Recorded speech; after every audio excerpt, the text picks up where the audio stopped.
The real reason rest makes you feel guilty. You finally stop. The laptop is closed. The room is quiet.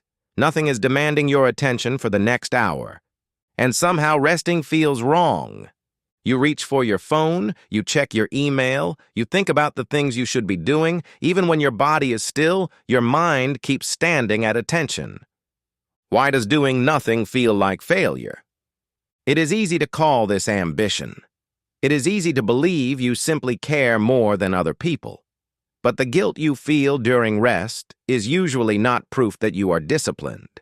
It is proof that your nervous system has learned to confuse stillness with danger.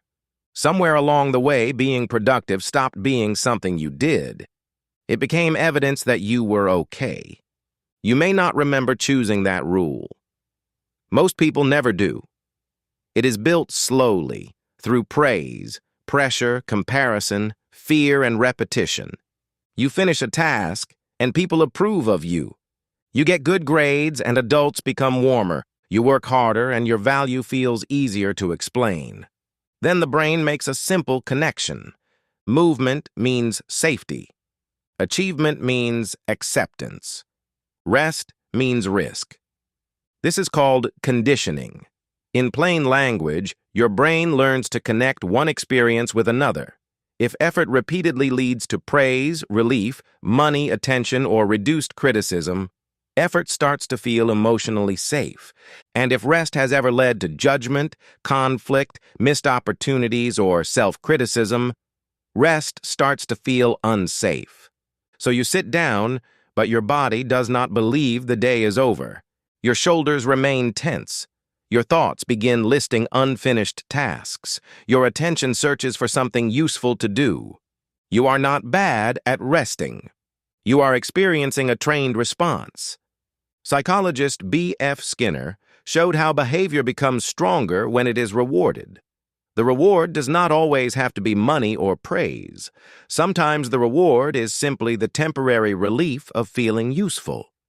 You answer one more email, the guilt decreases. You clean one more room, the discomfort fades. You open one more tab. Now you feel in control again. That relief teaches your brain something important. When rest creates anxiety, work removes it.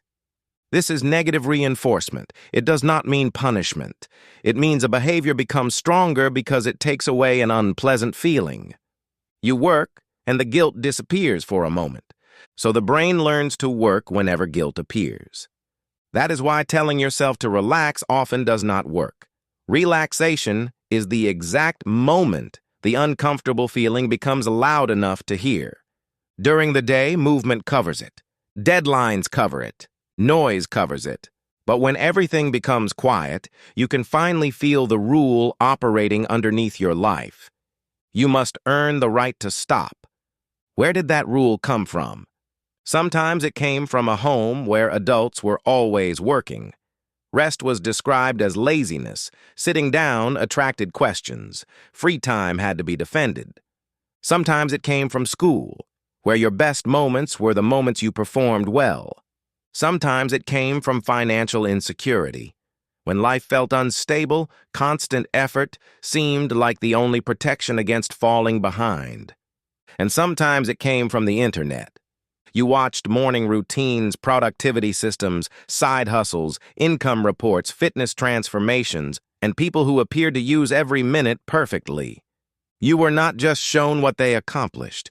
You were shown an edited version of discipline with all the exhaustion removed. Then your ordinary human limits began to feel like personal defects. You compared your private fatigue to someone else's public momentum. How could rest feel innocent after that? The deeper problem is not that you have too much to do. The deeper problem is that productivity has become part of your identity. You do not simply complete tasks. You use tasks to answer a hidden question. Am I still valuable when I am not producing? If your confidence depends on your output, rest creates an identity vacuum. For a moment, there is no proof. No completed task, no visible progress, no message saying good job. There is only you. And that can feel frightening. Psychologist Carl Rogers wrote about conditions of worth. These are the invisible requirements people believe they must meet before they deserve acceptance. Be successful, be helpful, be easy to manage. Do not disappoint anyone. Keep going. When those conditions become internal, nobody has to pressure you anymore. You carry the pressure inside yourself. You become both the worker and the supervisor. You monitor your own energy. You criticize your own pauses. You turn free time into a performance review. Even enjoyable activities can become productivity projects. You do not just take a walk. You track the steps. You do not just read. You count the pages. You do not just exercise. You measure the calories. You do not just sleep. You judge the quality. The mind keeps converting life into evidence. Was this useful? Did this improve you? Can this be justified? What happens when an experience has no measurable return? You may struggle to enjoy it. This is why a vacation can still feel exhausting. The location changes, but the internal rule travels with you. You bring the invisible checklist. You plan the perfect morning. You search for the best restaurant. You take photos to prove the trip mattered. You worry about wasting the day. Then you return home needing rest from the way you tried to rest. The body never received permission to leave performance mode. The nervous system has two broad patterns that matter here. One pattern prepares you to act. It increases alertness, tension, and energy. The other supports recovery, digestion, sleep, and repair. You need both. But if your life repeatedly rewards activation and punishes stillness, your body can become more familiar with tension than calm. Calm begins to feel strange, and the brain often mistakes unfamiliar for unsafe. This is important. You may think stress feels bad and rest feels good. But the brain does not always choose what feels good. It often chooses what feels familiar. If urgency is familiar, a peaceful afternoon can feel empty. If pressure is familiar, free time can feel disorienting. If criticism is familiar, kindness can make you suspicious. Familiarity creates predictability. Predictability creates a sense of control. So you may return to busyness not because you enjoy it, but because you know who you are inside it. You know how to chase. You know how to fix. You know how to respond. But do you know how to exist without an emergency?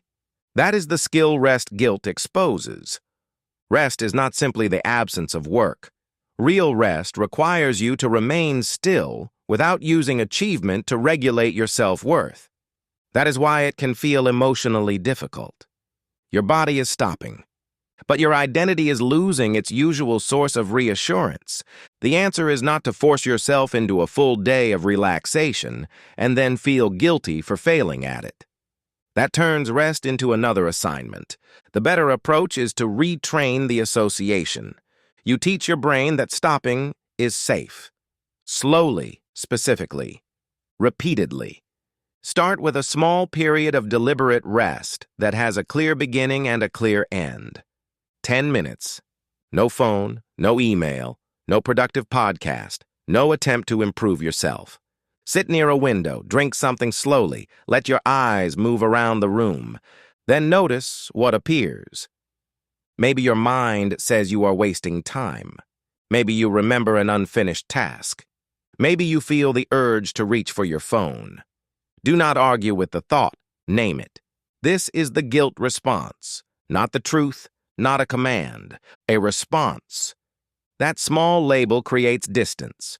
Psychologists call this cognitive diffusion. It means seeing a thought as a mental event rather than automatically treating it as a fact. Instead of saying, I am wasting time, you say, I am having the thought that I am wasting time. The sentence looks almost the same, but the relationship changes. One is a verdict, the other is an observation. Then stay for the full 10 minutes. This matters because leaving early teaches the old lesson. Discomfort appeared, so you escaped into activity. Staying teaches a new lesson. Discomfort appeared. Nothing bad happened. You were still safe. You were still worthy. You did not fall behind in 10 minutes. The next step is to stop making rest dependent on exhaustion. Many people only allow themselves to stop when they are completely depleted. They wait until the body forces the decision. Then rest feels less like care and more like collapse. You do not need to earn recovery by damaging yourself first. Schedule rest before you need it. Not because every minute must be planned, but because the future version of you should not have to negotiate with guilt while tired. Decide in advance. At 7:30, the laptop closes. After lunch, you sit outside for 15 minutes. On Sunday morning, nothing is optimized. When the moment arrives, act like the version of you who already believes rest is necessary. Do not wait to feel permission. Behavior can come first. The feeling often follows later. This is where identity begins to change. Every time you stop without apologizing, you collect new evidence. You are a person who can pause. You are a person whose value survives an unfinished list. You are a person who can care for tomorrow's energy before today uses all of it. The goal is not to become less ambitious. The goal is to stop using ambition as an emergency source of self-worth. Healthy effort has an off switch. Fear does not. Healthy effort can celebrate progress. Fear immediately moves the finish line. Healthy effort uses rest to continue. Fear treats rest as proof that you are falling behind. Which one has been running your life? You may notice that guilt becomes strongest when your work is invisible. Cleaning, parenting, planning, emotional labor, learning, recovering. These activities may not produce a trophy, paycheck, or public result, but they still consume energy. Your body counts what your culture ignores. That is why you can feel tired even when your mind says you did not do enough. The mind is measuring visible output. The body is measuring total demand. Believe the body. Fatigue is information. It is not a moral failure. You can also create a shutdown ritual that tells your nervous system the workday is finished. Write down every unfinished task. Choose the first task for tomorrow. Close the tabs. Put the notebook away. Say one clear sentence. Work is finished for today. This ritual matters because the brain holds unfinished tasks in active attention. Psychologist Bluma Zygarnik found that incomplete tasks are often remembered more strongly than completed ones. The unfinished list keeps calling because your mind is trying not to lose it. Writing it down gives the brain a trusted place to store it. You are not abandoning the task. You are placing it somewhere safe until tomorrow. Then remove productivity language from your rest. Do not call it recharging so you can work harder. Do not defend sleep because it improves performance. Do not justify a quiet evening because it makes you more efficient. Those things may be true, but they still make rest valuable only because of what it produces later. Rest is also part of being alive now. A conversation that leads nowhere. Music that teaches you nothing. A slow meal, a useless laugh. A moment that cannot be turned into progress. Can you let an experience matter without forcing it to become useful? That may be the real practice. At first, guilt will still appear. Let it. The presence of guilt does not mean rest is wrong. It means the old rule is being challenged. You are stepping outside a system that once helped you feel safe. Be patient with the part of you that learned it. That part was not trying to ruin your life. It was trying to protect your place in the world. It learned that effort created approval. It learned that usefulness reduced rejection. It learned that stopping could be dangerous. Now you are teaching it something new. You do not disappear when you stop producing. Your value does not shut off with the laptop. The world does not collapse when you leave something unfinished. You can return tomorrow without punishing yourself tonight. Drop a comment and tell me what rest makes you feel most guilty. Sleeping, watching something, sitting still, or taking a full day off. In the next video, you will see why even positive change can trigger the urge to return to an older version of yourself. You finally stop. And this time, the quiet does not mean you are failing. It means you no longer have to prove that you deserve to be here.